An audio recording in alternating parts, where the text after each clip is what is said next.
Good afternoon, everyone. Welcome to the Lone Wolf Real Estate Roundtable. My name is Jimmy Kelly. I'm the CEO of Lone Wolf, and I'm very pleased to present to you an esteemed group of panelists this afternoon to share their thoughts and insights. During these very unprecedented times, I think it's more important now than ever for the real estate community to come together and to share thoughts and ideas and suggestions for how we can manage our businesses and how we can start to focus on what's next once we together move out of this pandemic. So with that, I'm going to turn over the conversation to our moderator, Patrick Arkeveld, to introduce the panel and get things rolling. Thank you. Thanks, Jim. Okay, all right, let's get started. I thought it would be beneficial to do a quick kind of roundtable and everybody introduce themselves, but to do a bit of a spin on this, I think what's interesting about today's session is we have people joining us not only on the panel, but in terms of attendees from across the country. And so I think as we go around and do a quick introduction, I'm curious if you can also share what the current climate and sentiment is in your area as we go around and introduce yourselves. And so we can start maybe with you, Nick, and then jump to Paul, Mike, Steve, and Jack. So Nick, you want to kick us off? Quick introduction. Yeah, sure. Thanks for having me here today. I appreciate it.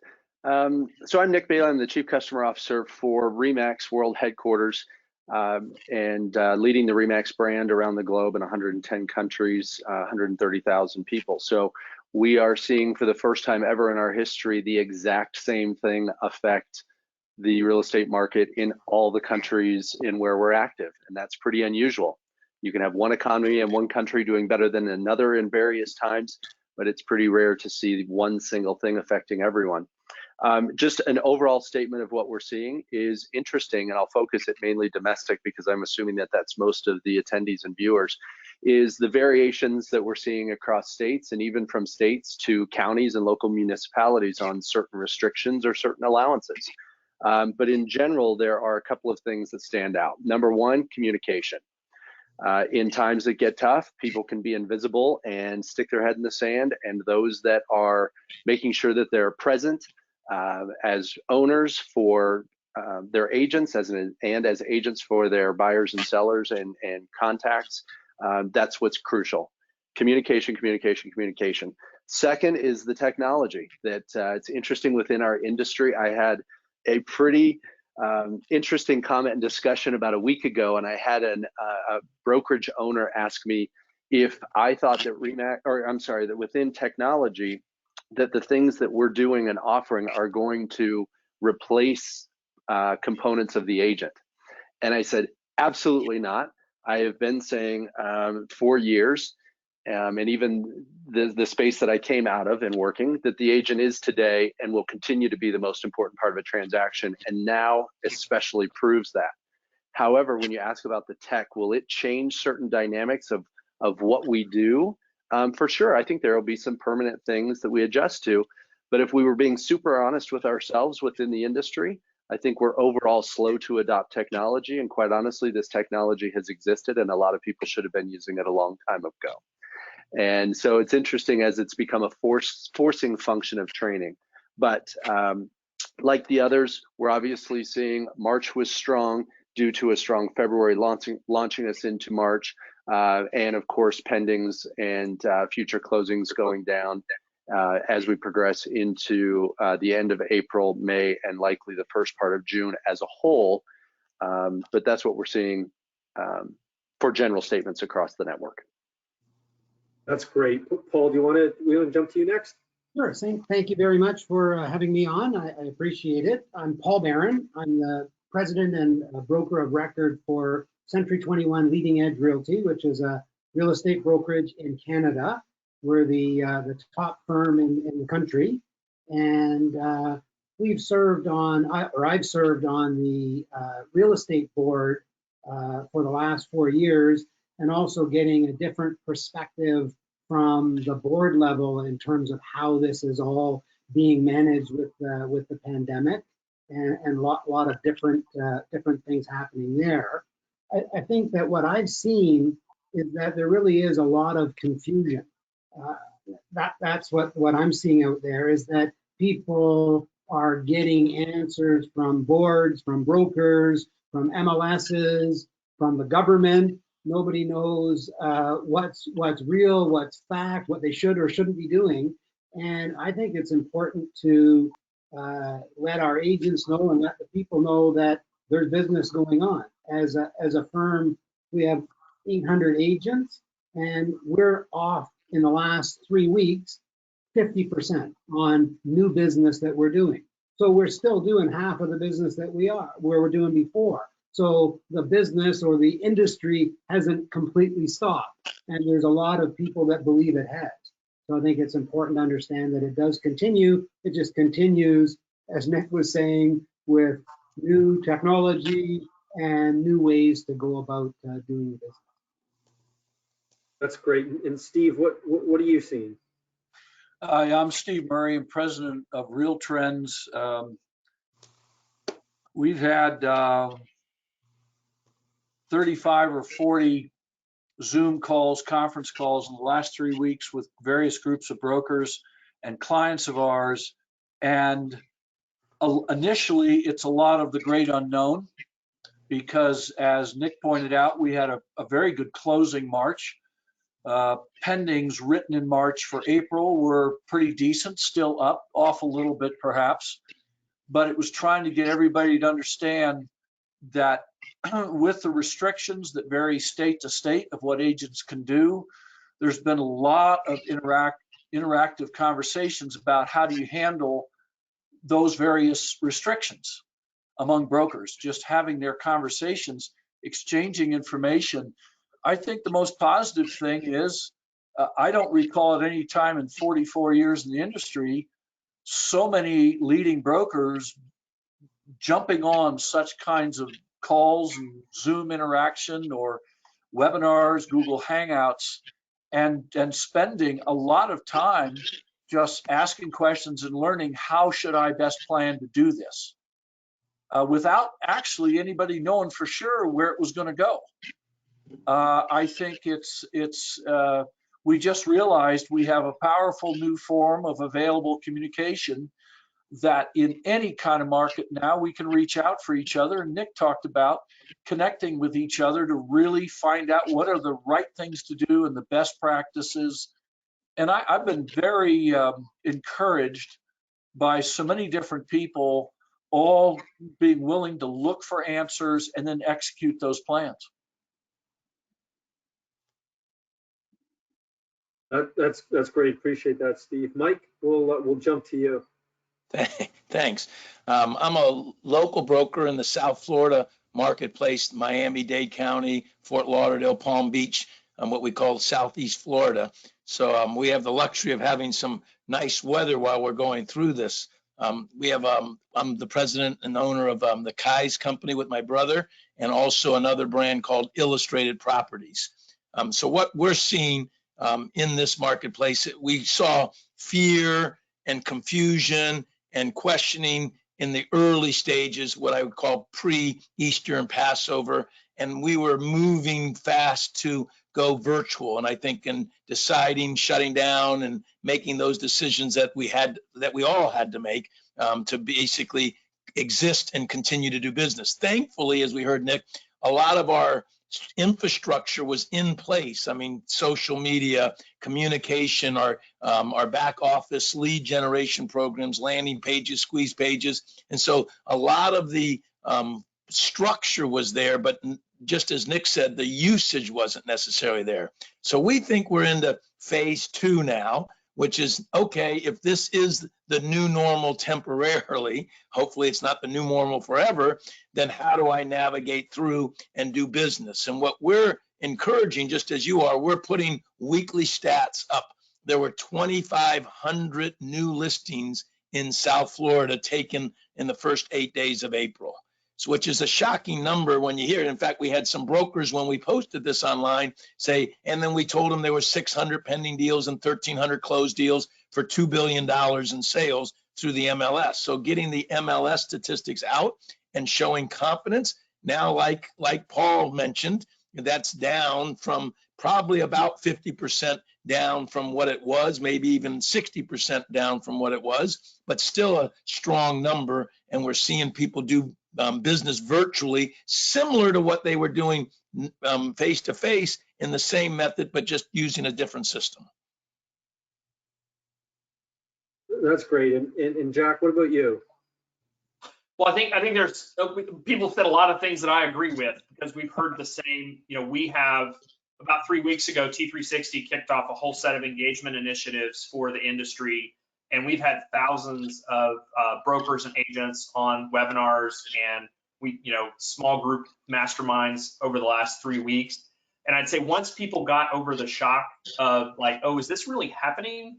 Am I really not going to have any closings in May? Maybe, there's kind of that 7 stages of grief everybody had to go through at first to say, is this what it looks like? And then I think once we moved past that pretty quickly. That was probably the first 14 days, 2 to 3 weeks.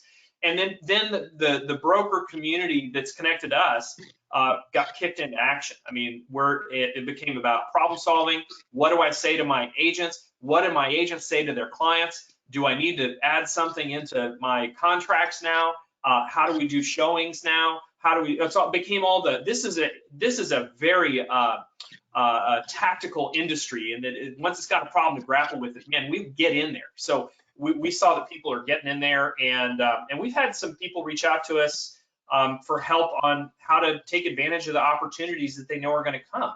Because I'd say there's a surprisingly, and I agree with everything Steve said, a surprising amount of engagement.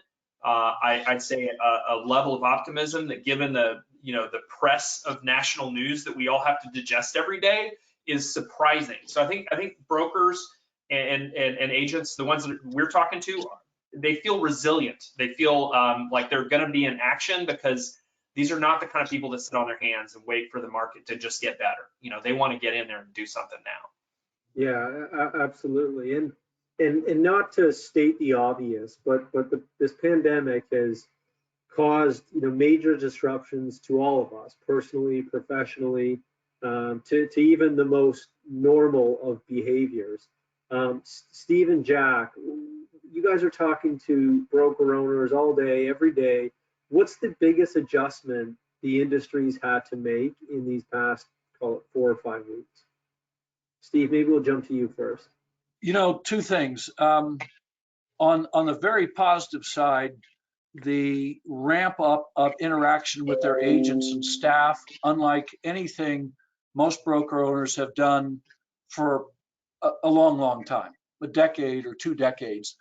The interaction, whether it's phone or text or email or Zoom calls or just on and on, the broker owners in a very positive way have cranked up their emotional engines and their thinking and their communication with people. On the other hand, the biggest thing they've had to do, and it's very tough given the personalities of men and women who run most brokerages, is they've gotten on with the very difficult task of cutting costs deeply into their companies and having to furlough people or reduce compensation or hours worked and renegotiate or negotiate with landlords for deferral of rental and on and on and on. It's not a pleasant thing for these men and women. It's not one of those things they normally do well. And so it's kind of yin and yang, as it were. They, on the one hand, they're doing enormously good things on their communication. On the other hand, they're troubled by just how many tough calls they have to make on the cost side. Steve, I like to say we have our foot on the gas, hopefully trying to drive business, and we got our other foot on the brake. Right. Yeah, and we're seeing the same thing, that we, as a management consultancy, we have a lot of clients that are going through that same experience that Steve described and that Mike's talking about, where it's some tough conversations are needing to be had, where you have to talk to your landlord and ask for rent abatement. You have to go around to service providers and vendors and say, hey, can we adjust our fees for a period of time? But they're going out, they're doing the work, they're making those tough adjustments, and then they're working with their agents to solve the tactical issues with their clients. What do they say to the person who was thinking about listing What do they say to the people they have on the market right now? How do they handle the buyer questions that they're getting? And then are there things that they can do to move their, and I'd say for us, the color I'll add to this that's different is how can they begin to utilize some of these technology tools that maybe candidly they've had sitting on the shelf or haven't really dived into, and that to create better experiences for their agents or for their buyers and sellers. How can we make use of that 3D tour package that we bought, or some of the other tools that maybe had a low utilization, but now because of the situation are really important. And so that's where we see some additional energy being put into, like, hey, we're doing our sales meetings virtual, let's figure this out, and we're going to jump in and do it. So that's the additional piece I think I'd add. Yeah, no, absolutely. And as you talk to friends, family, team members, like anyone in the labor market, agents are concerned about income, their career. What are you telling agents right now? What do you say to them? And what do you think their short-term game plan should be? So Paul, you have over 800 of them. So maybe we'll jump to you here. Sure. So I think it's interesting in that in our marketplace, we have a good number of brokerages that have completely closed their doors. So their offices are closed. So to me, that's a very mixed message. I haven't closed my doors. I've taken all of the safety precautions that we need to take, and we're open for business. So we can't close our offices and then expect our agents to work. I think that is kind of ridiculous. I think that some people are concerned with getting the virus. I mean, there's agents that are afraid out there. There's also a lot of things written that we should all just hunker down and wait for it to be over. I personally don't believe it'll be over for maybe ever. So I think that we absolutely cannot wait. I think that agents need to pivot. They need to understand that this is the way business is being done right now, and you need to make these adjustments. And I believe that these adjustments, a certain percentage of the market will continue to operate in this fear mode for quite a period of time. So I think that they need to do that. They need to, they also need to look at taking this time to do the education, to improve their business, look at their value proposition, how they go about, dealing with clients. This is things that realtors never get around to doing because they're always running around like chickens with their head cuts off. But obviously now they all have to stay at home so they can do these things. So I think it's a great opportunity for them to do that. And I think that there is an opportunity here for the right people. I think that the strong can get stronger out of this. And I believe that I'm hoping that my agents are the ones that are getting this message and following along so that we're the ones that are doing the business. So I think they got to hunker down, they got to get to work, they got to use the tools, and they got to be successful no matter what's going on in the world. Yeah, no, absolutely. And Mike, what about Kais? How are you helping your agents? Well, it's funny. I'm an SOB. I don't know. Really, it's a son of the broker, so not one of the ones that you may think. So my dad used to always say. So I use him in reference. He's passed away about 9 years ago now, but he had some great wisdom. And he used to say when he saw the technology and the changes, he says the business hasn't really changed in 50 years. And so I think at the end of the day, to our associates, I'll tell you 2 or 3 things. There are still, I've been doing Zoom calls with the sales meetings, and so I've been able to interact with our people, probably do visiting offices better this way than I do normally because I have to drive around and it takes a while and you eat up a lot of time. Here you can do 2 or 3 in a day.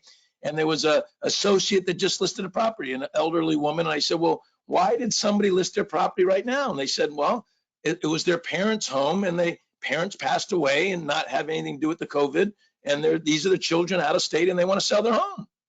And so I think we need to realize that life does go on and that there may be some people that don't need to sell, but there are still people that need to sell. So what are we telling our associates? We're telling them to right now, because they've been given a gift of time, to reach out to their clients, 10 people a day, make those calls, use the 4 techniques: family, occupation, recreation, and dreams. Have a conversation with them, because if they don't need you today, and to reach out because they're home alone, they're looking for communication and talking, and then be able to plant the seeds for not only today, but for tomorrow, and build those relationships, because the vicissitudes of life continue to happen. Secondly, let me give you, we have helped, and this has been a little bit, we've come out with the, in the United States, is that the independent contractors can apply for the SBA loans. They're sole proprietors. And so we've given them a lot of information on how to do that.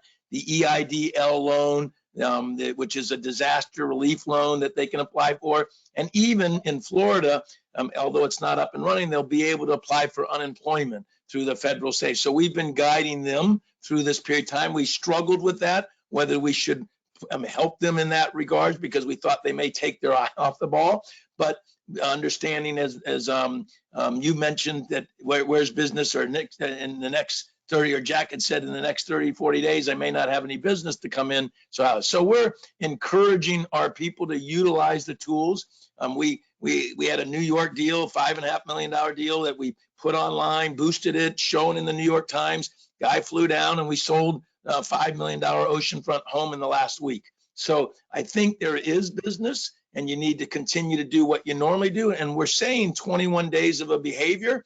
These behaviors of activity, if you're focused, if you get up, dress for the part, have the mindset. We're talking a lot about mindset, turning the TV off, and being grateful for what you do have, not ungrateful for the surrounding things. Then you can be more proactive, and then give back, to go to the community and try to help the community. And if you do those things, if you're grateful, if you're giving, if you're proactive, we think there's great light at the end of the tunnel.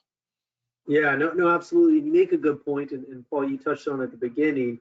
The market may be slow, and we're all seeing that factually in the numbers, but it hasn't stopped. Real estate is an essential service in many states.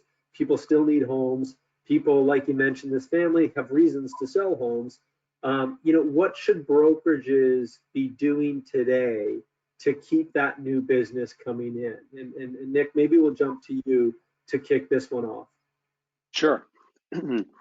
Well, I'll say, to Mike's point, one thing is people are going to continue to buy and sell. Second of all, some agents are choosing to furlough themselves, and they shouldn't, because food, clothing, and shelter being one of the 3 necessities, is something that we continue to be involved with. And so it ebbs and flows. And even though this is different, it does remind me of the subprime downturn. And I know, Mike, you can relate. I was working for RE/MAX in the Florida market. And how many of our agents said, I am not going to do a short sale. I don't like working with banks. They don't respond well. Only 2 companies in my local market have the foreclosure business. And so I'm out of business.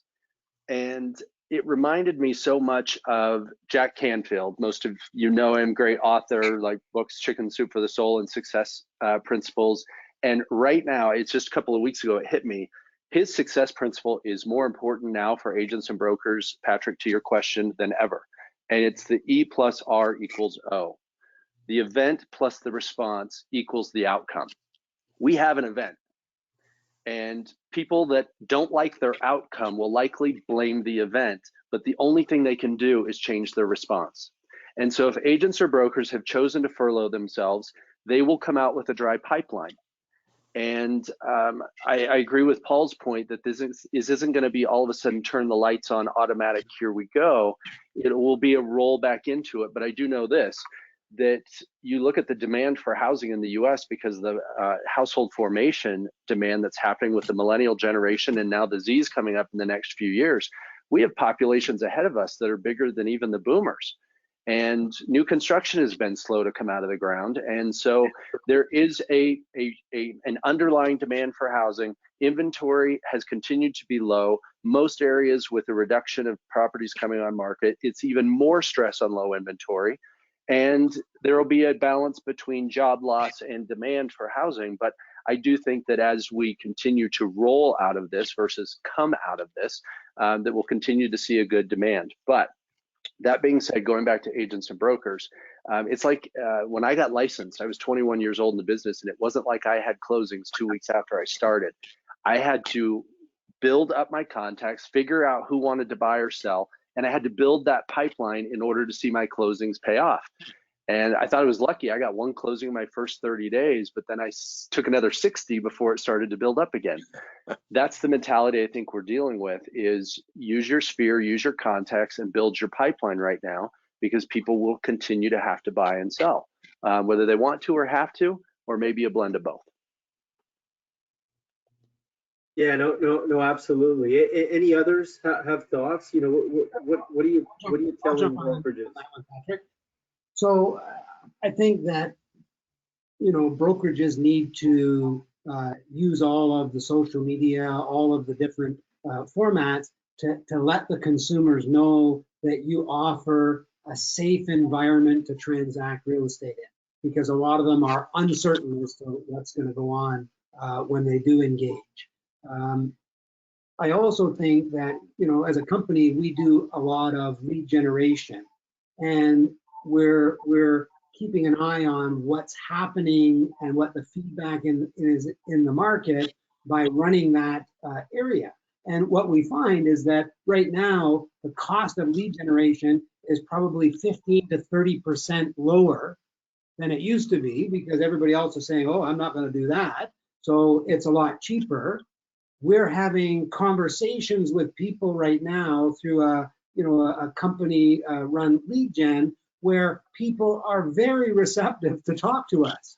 We have geared everything towards, you know, what were your plans before COVID-19 stepped in, and now how has that changed? And we're having these long conversations. So we are taking this funnel and filling it really full for the people that want to wait, but also to let the people know that, hey, if you want to, you can still transact now. So I think that we need to build that future business. And when we're building that future business, we are going to come across some people that are going to say, hey, I'd like to do that now. And I also think that as we move forward, we're going to have people that are in a situation where they need to sell. There's going to be people that can't afford to stay in where they are. How many months can we live without wages? And for a lot of people, it's not months, it's days. So those people are going to have to make some adjustments. So I think that we've got to be out there having those conversations. I also think it's very important to keep numbers out there. And certainly I publish board numbers as a director. We're out there talking about the numbers that we're doing. And another interesting number that came from our board is that we had obviously an increase in the number of suspensions. And in our marketplace, suspension is just, you know, I'm just off temporarily, but there was absolutely no change to the number of terminations.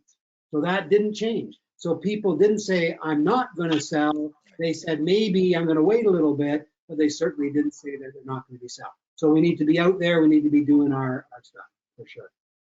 Yeah, I think just to jump right on top of what Paul was saying, I think right now agents and brokers need to help their agents refocus their activities into the areas that are going to be productive, because there's whole sets of business generation types of work that now you can't do. You can't hold open houses. You can't go to the networking events and backyard socials that you used to, you know, that's how you did your business. So you have to replace those activities with the ones that you can do currently, so that you maintain engagement with the audience. It's all about engagement. You're not going to be driving sales, be measuring and driving engagement. You're going to have to, I think agents and brokers need to move up the funnel. So you need to move up the funnel to, like Paul was saying, begin developing the business that's going to come as the market begins to return, or as people become less fearful about buying or selling. So it's just, you're going to move to more digital channels now. The good news with everybody being stuck at home is they're on their computers way more. They're on Facebook, they're interacting on social, and they're hungry for community and social connections. I personally started a little Friday happy hour event 3 weeks ago for people that I'm connected to. And I set it for an hour and a half on Zoom. It was like 6:30 to 8 on a Friday afternoon. And I said, I just want to see some people. Let's get people to turn out. So I did it. I fired it up, started the thing. 4.5 hours later, I turned it off, because people are hungry to be connected. They want to see people. And agents in this market can use that to connect with their communities, to be, I mean, I had people reach out, and this was not my intent. It was not designed as a business activity for me. I just wanted to see people. People have thanked me, and now I'm doing that 3 times a week. I'm doing it on Fridays, Saturdays, and Wednesdays, because people are hungry to connect. And that's a powerful force to get behind and leverage right now. And because you know they can't connect by going out. They've got to connect digitally. Yeah, no, absolutely. Or Jack, you have a drinking problem, one or the other. Yeah, Well, Jack, I don't think I've been invited to these yet. Yeah, I call it a happy hour, but at our age, we're all drinking fizzy water, and everybody's kind of moved on from alcohol. It's really funny. You know? Yeah, I no, would just absolutely. You bring up a good point too, which is, by the way, the reality of the let's look ahead. 2021 has to be great because the baby and divorce boom is going to be huge. I was going to add, Patrick, I mean, we're talking about social media and obviously moving up the funnel on leads and generating leads, but we've kind of gone back and pushed mail for the same reason that people are home. They're reading their mail. We think the pieces, the information, the farming pieces, the informational pieces that our associates used to do and still do, we're trying to beef that up because we think that's another way that they're going to remember. In fact, rather than doing it monthly or bi-month or every other month, we're saying do it a couple of times a week or a couple of times a month, so they're getting repetition in this downturn that they're going to remember you later. Yeah, I like that, Mike. Everybody should write that one down. That's good. Getting the mail has become one of the highlights of my day during all this. Yeah, so as you think of kind of the limitations, you know, in today's environment, they're on all of us. I mean, agents, brokers need to abide by local and state social distancing regulations, open houses, showings, signatures. It's all got to be digital. So, I mean, what technology do brokerages need to make it work? And if you're sitting there as a brokerage who hasn't implemented that yet, what do you do now, given that it's probably a hard time to do so? So Jack, I know you work with a number of brokerages when it comes to technology. Why don't we jump to you to get some thoughts? Yeah, that's a significant practice for us. We have 4 consultants that are engaged in broker technology work right now, and pretty substantially. So we just published a resource, and this is not intended as a promotion, but it's a resource, which is the Real Estate Almanac. Part of that Almanac is the Tech 500, and we've broken all of the industry's technologies down into about 60 categories of technology. And before this call, I just went through and said, where are the ones where people could be focusing? And things that allow you to digitally market to your sphere, to use Facebook to stay in front of people, video, email, and video marketing. People want to see people. They want to connect. So tools, that's a great one. Anything to help you with social media and be present in social media, your website lead generation, and then tools for going virtual, you know, in the property themselves. So virtual tours, things that allow you to still continue to show real estate and still continue to show up as a real estate professional. I think it's very important. And lastly, your CRM. I mean, a lot of people have their CRM system. It's been sitting on the shelf, you know, and again, agents are having to cut costs too. So this is a great time as a broker to come out and say, hey, we've invested a lot of money in some tools, and we're going to be running, and I know many of the brokers on this call are already doing this, running some training. We're going to help you get value out of the stuff. You can eject $200 or $300 worth of stuff you're paying for and use our stuff. And we're going to teach you and help you and get all that stuff done. So those are some of the categories that I think are good to focus on right now. But it's all about engagement. It's all about what can people use, whether it's video or social or their website and improving and working on it. I mean, those are all things people can do in their homes right now. And that's where the consumers are. They're all online right now because they got nothing else to do.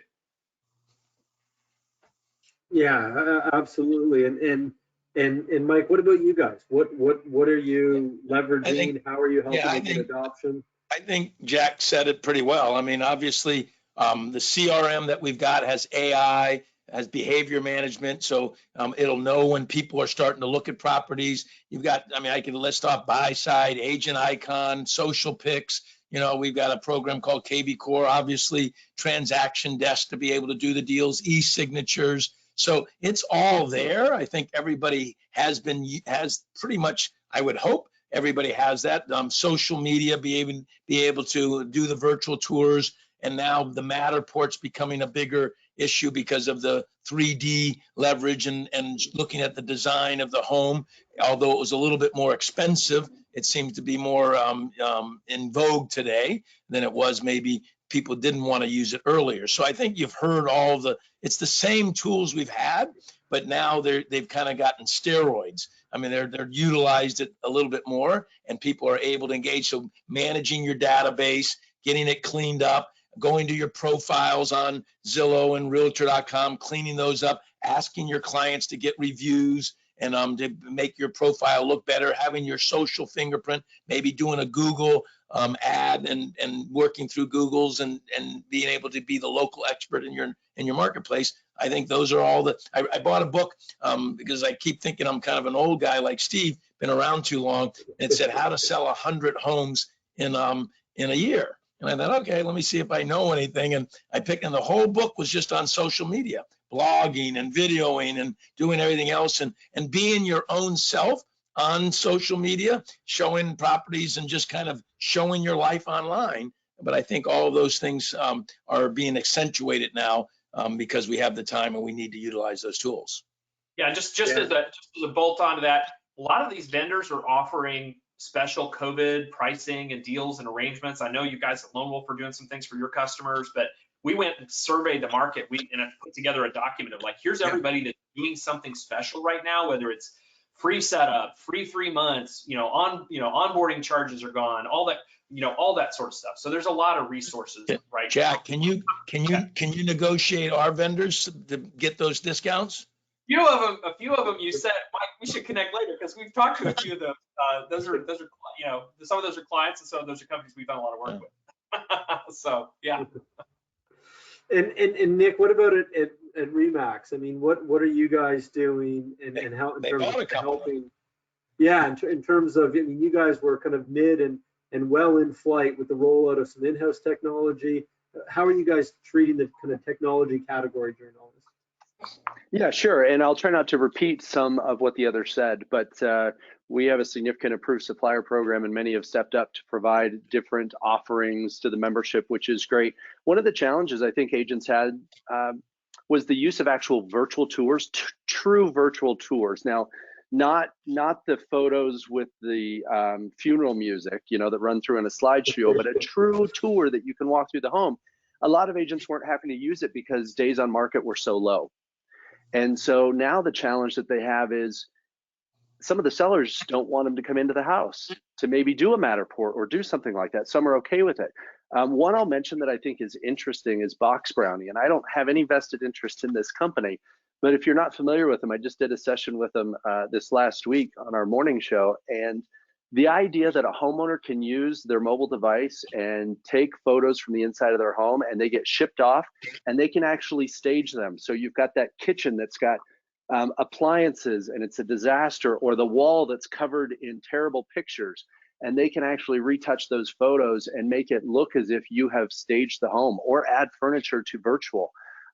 They've done a lot of neat things, and the whole idea that you can actually take a listing start to finish without stepping inside the home is what we need to be training towards. The other piece, though, that I think is interesting, I was in a discussion a few weeks ago before all this started with another industry leader and friend of mine, and we were talking about what is actually in the last probably 10 years, give or take, the biggest revolutionary technology component to our industry. And we kind of got into this debate. It's likely e-signature. Right. E-signature is probably the most revolutionary, advancing piece of our business. And I think we're going to see counties and states and recordings of deeds and mortgages. The idea of having a quote wet signature that has to be in blue ink on anything, I think is permanently part of the past. Yeah, that's a the great good point. investment NAR made into DocuSign. Our industry made a lot of money. I don't know if they've shared it with us, but they definitely got a good pick on it. But it's adoption. But you ask one of the biggest challenges. I talk about short sales, and it was having to train people on a board-wide basis. Go ahead, Paul. Sorry, I think we're talking over each other. Paul, go again. I was just saying that in Toronto, we as a board actually did a contract with Lone Wolf, and we provide their e-signature platform to all of our agents. And obviously this is a great time for the people that were reluctant to use it. Now they have to use it. So it's good. Good stuff. Well, and Paul, to your point, I think, we've had the data conversation in our industry for how many years of who has what data and where it goes. This will probably expose and maybe help people get over that. I think we were caught on the subject of it more than the execution of it. And it's kind of pushing us all past some of the reluctance on some of this tech.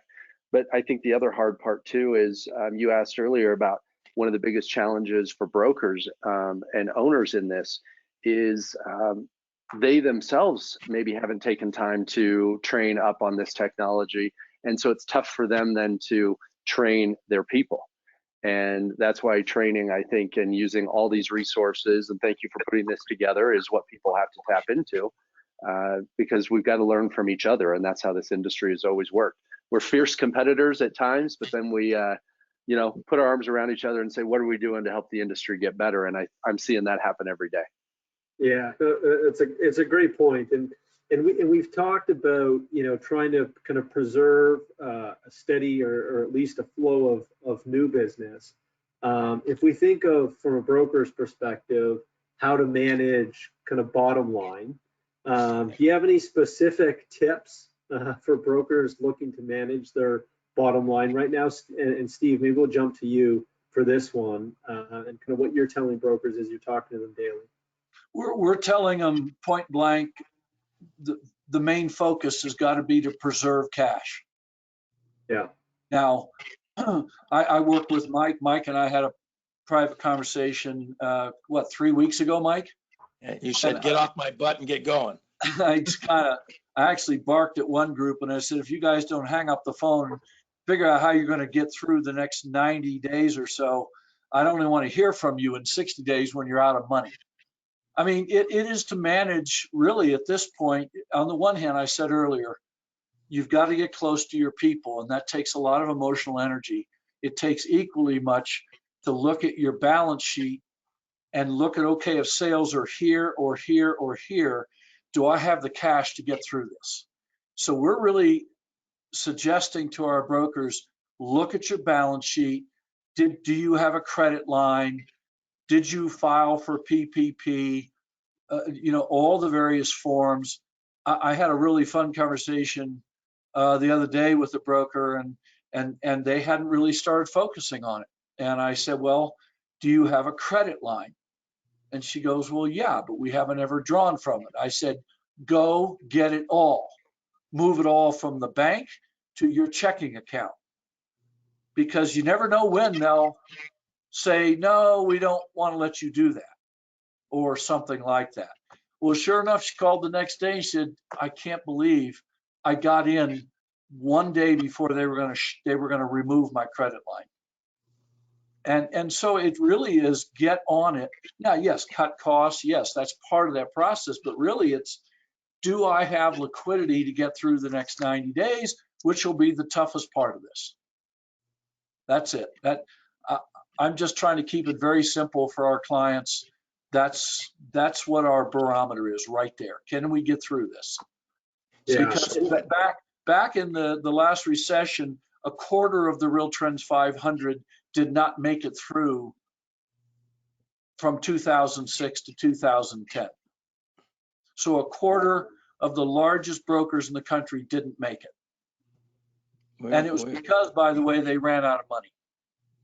They just simply ran out of money.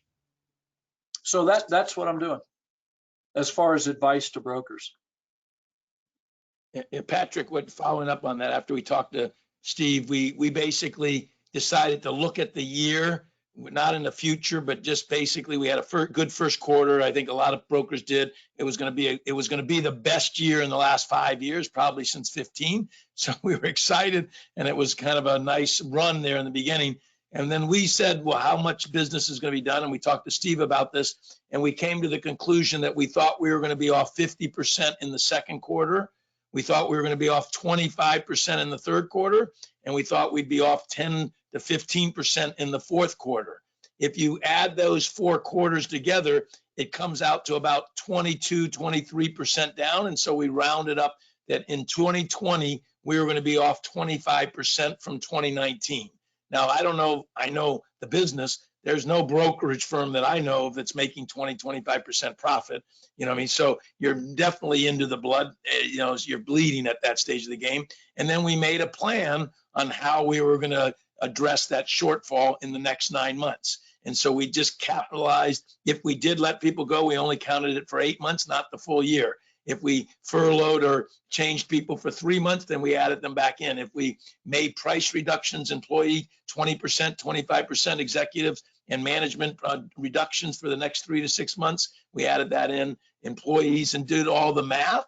And we felt like after that exercise, with some deferral on rents, with owners not taking any pay maybe for the next 9 months, we could bridge that gap and make that make the numbers work without a lot of blood on the street. Now, if our assumptions are right, hopefully that's what we're watching currently, making sure that it's not greater than and worse than we kind of projected at that time.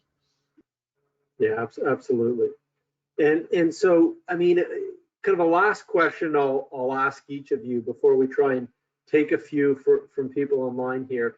So this pandemic, obviously not a good thing for people, professions, industries, but we hope it's going to come to an end or at least an eventual, we'll call it slowdown, wind down over the coming months. So my question for everyone is, what's your biggest hope in terms of things to come out of this that stick around for the long term? So kind of what's your hope that comes out of this as the dust starts to settle? And so Mike, maybe we'll start with you. Oh, yeah. I think what we're challenging ourselves on, our title company, our insurance company, what's the new look? What do we want to be in the future? And let's make that happen today. So we're adjusting square footage, obviously, is a big problem. So leases are coming up. We're not renewing them. We're going to smaller spaces. I mean, doing things. We're starting to say, can we do group? Do we need all the administrators with technology in the branches? And so we're repositioning what I would call the new model for tomorrow and trying to utilize this time to leverage those resources and opportunities for today. Yeah, absolutely. Jack, what do you hope is going to come out of this situation? So, I mean, there's a lot of small things that I think add up to one big thing for me, specific to the industry, which is that, the value of broker-led industry, where you have brokers that are helping their agents have productive careers, do things that are great for their clients, provide great services. This is our time to shine as broker leaders, right? And that the pressure that I think brokers have been under for years and years and years, well, you just got your opportunity to reposition. You got your opportunity to show value in a different way and to cut out some of the stuff that maybe doesn't matter so much, right? So maybe you do lose some office space. Maybe you do move to more services online. Maybe you do move to supporting agents in a different way that might be better for you from a cost perspective. So those are some of the things that I'm saying. There's a lot of tactics, a lot of pieces that go into that, but I think it comes back to that broker-led industry where the brokers provide leadership for the agents, provide value for the agents, thus helping them recover their bottom lines, helping them become more profitable and more sustainable as a long-term business. So that's it. That's a great point. Paul, how about you? Yeah, so I think it's interesting. So we've laid off 37 of 64 employees at Leading Edge. And what I think that we're going to get as a positive out of this is that we see that maybe we had way too many staff to begin with. That if we're doing half the business with a third of the people, that maybe we need to reevaluate that. And I think that we need to, as Steve mentioned, we need to take a very aggressive approach with this. And I was in some mastermind groups in 2008, and everybody always said they didn't do it fast enough or deep enough. And I took from that, as we move into this situation, that I need to, not plan on 25%, but look at 50% down for the rest of the year. So wow. I think we as brokerages can learn a lot from this. I think that there's also huge opportunities from things like this on the recruiting and retention, on the relationship with our agents. So we've got agents that are, feeling the love, right? Because we're doing a lot of things with them now. And some of them have said, okay, that's too much stuff. Please stop doing so much stuff with us. But I think that we are renewing those relationships and creating more value. So I think that is positive to come from this. And I think adopting technology, obviously, if we do it for 6 months, 8 months, it's going to continue, right? So I think that's going to be a huge positive for the industry. That's great. Nick, do you want to jump to you? Sure. Let me frame this in two ways. What I hope comes out of this, and likely what will come out of this. That's a great spin on it. What I hope comes out of this is that the industry will adapt more to what the consumer is demanding. Buyers and sellers still say that the way you go through a real estate transaction isn't that fun. And so I think that as an industry, we talk about it a lot, but do we really move fast enough to adopt what we need to make that process look better instead of being afraid? And that'll lead me into what I think will happen. I said before that I believe the agent is and will continue to be the most important part of a transaction. And I have believed for a number of years that technology will not replace an agent, however, or won't put an agent out of business. However, I do believe that an agent that doesn't adopt some of these new technologies will likely put themselves out of business. And I think that's part of the reality, that the adoption and willingness to evolve more quickly is now a forced function that maybe will wake some of us up in the industry to say, let's be more open to doing some of these things differently. Yeah, that's a great point. Steve, your thoughts?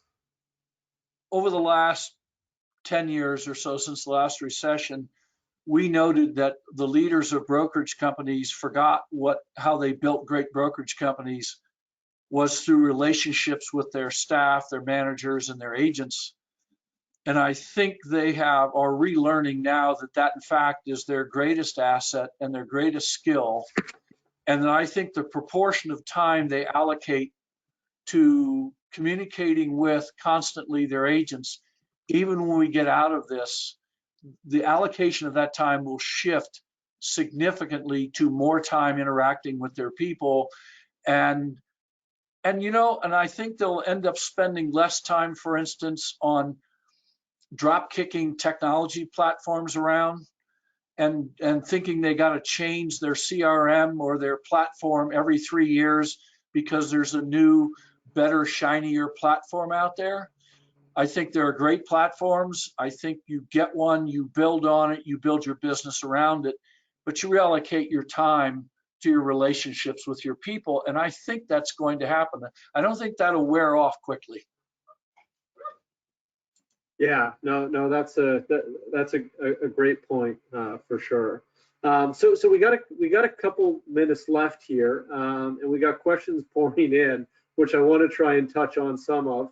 I appreciate everybody online sending them in. Unfortunately, I don't think, unless we hijack these guys' entire afternoon, we're going to get through them all. But we're going to just pick a couple here on the fly and go from there. And so this one, I see our team sending a couple in, but there's one I'm going to hand pick because I love it.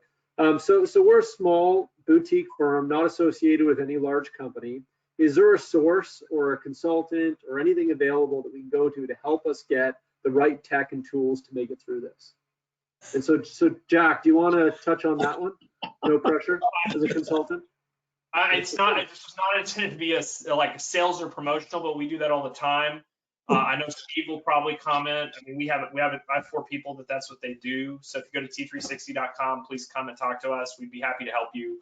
I don't want to pitch our pros and cons and benefits, but I think we do a lot of it, and I think we do a good job.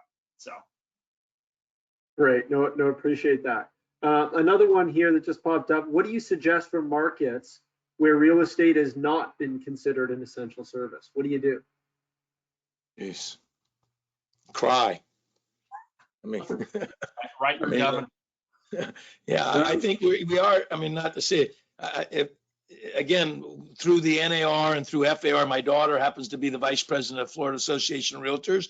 I do think at this stage in the game, you need to empower your association, your state association and the national association.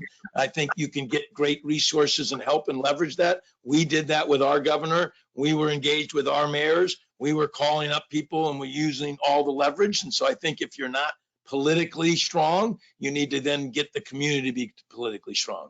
You know, Patrick, this is Steve, just a quick comment. I think for the most part, the brokers and agents of the United States, at least, they owe a huge debt of gratitude to the men and women who, particularly at the state association of realtor levels, who I know, because a lot of them are clients, they had hand-to-hand combat with the governor's offices to try to keep markets open.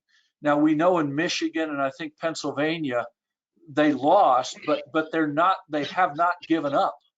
I know in Pennsylvania, I think they've instituted litigation against the governor for basically shutting down the real estate industry in the state of Pennsylvania.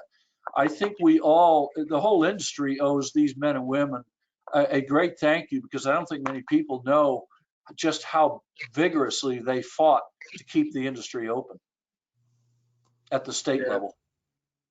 Those are great comments, Stephen. And I would add where you're right, Pennsylvania, Michigan, you've got the counties surrounding the Bay Area, some of those that are really restricted, is at least for us, we've been around 47 years and 6 recessions, and this will be our 7th in some form or fashion. And forget your politics, it doesn't matter. But at the same time, this is when we went back and looked at it, the first time that independent contractors, and at least for us, franchisees as independent business owners, have had an opportunity, whether it be through SBA financing or unemployment, to take advantage of it. And not everybody will, but I know they're looking at voting on another $250 billion. And make sure you're set up with local banks. And if your local bank's not participating, there are some community banks that are, and some of them are giving preference to their current customers. So not everyone will be able to take advantage of it. But it's interesting when you look at how much financing from the SBA as a whole, all of last year came into the market. It's in the double digits of billions. And so for us to be able to take advantage in our line of work, this is the first time in nearly 5 decades. So we're hoping that gives some level of relief to especially those areas that have the biggest number of restrictions around them. Good point. Yeah, that's a great point. And we got to the top of the hour, so I'm gonna ask one last question as a quick rapid fire before this one's a bit self-serving. So as you look around, I mean, you turn on the TV, you open the paper, you open anything, it's kind of one theme occupies every headline. Are you guys individually, what books are you reading to distract yourselves from all this? Are you guys reading anything good you can recommend to the group? We'll start with you, Steve, because I know you read about 3 books a day. Yeah, I read a lot. So the last book out by Patrick Lencioni, The Motive, which asks the question, he actually said he wished he'd written this one first. And it's, why do you want to be, what are your reasons for wanting to be a leader? And by God, right now, that is a question a lot of men and women are asking themselves, why did I want this job? Yeah, that's a good one. Mike, what about you? Organization. I mean, and it's a very, very well written, very thoughtful book. I actually read the Homo Sapiens. I mean, the book that basically talks about the history. It was my last book that I read. Got the one for the future, Homo Deus, I think it is. I haven't read that one yet. But what made me think when he said Patrick Lencioni, one of the best books for our business was The 5 Dysfunctions of a Team. That was a powerful book, probably gave me in my younger days a real pattern to be able to have conflict, but build on trust and then get accountability and results. But it was a great book that we utilized. That's a great one. What about you, Jack? So I'm a history buff and I'm very into Texas history. So I read Empire of the Summer Moon, which is about the Comanche, kind of the last of the Comanche in Texas and through the Midwest. And reading that book, it talks about what it was to pioneer and what the West was really all about. And I'll tell you, I came away from that with such a deep appreciation for what we've built in this country and Amen. such a better connection to Texas and to the land that I've camped in some of these places where some of these battles were fought and where the Indians lived. And so just, it's a connection. And so anyway, that it's not a business book, but boy, does it make me thankful for what we have today and how comparatively easy our lives are compared to the people that came before us. That's great. What about you, Paul? Yeah, so I just read for one of the classes that I was doing a book called Different by Young Mi Moon. And this is a book that is looking at how we have to differentiate ourselves and not to be coming with the masses, but by being different. And I think that it's very appropriate in this very strange time that we're in to look at a book like that in terms of how do you differentiate yourself when we're dealing with such a big pandemic. Yeah, that's a great read. I will plus on that one because that's on my shelf. Good. How about you, Nick?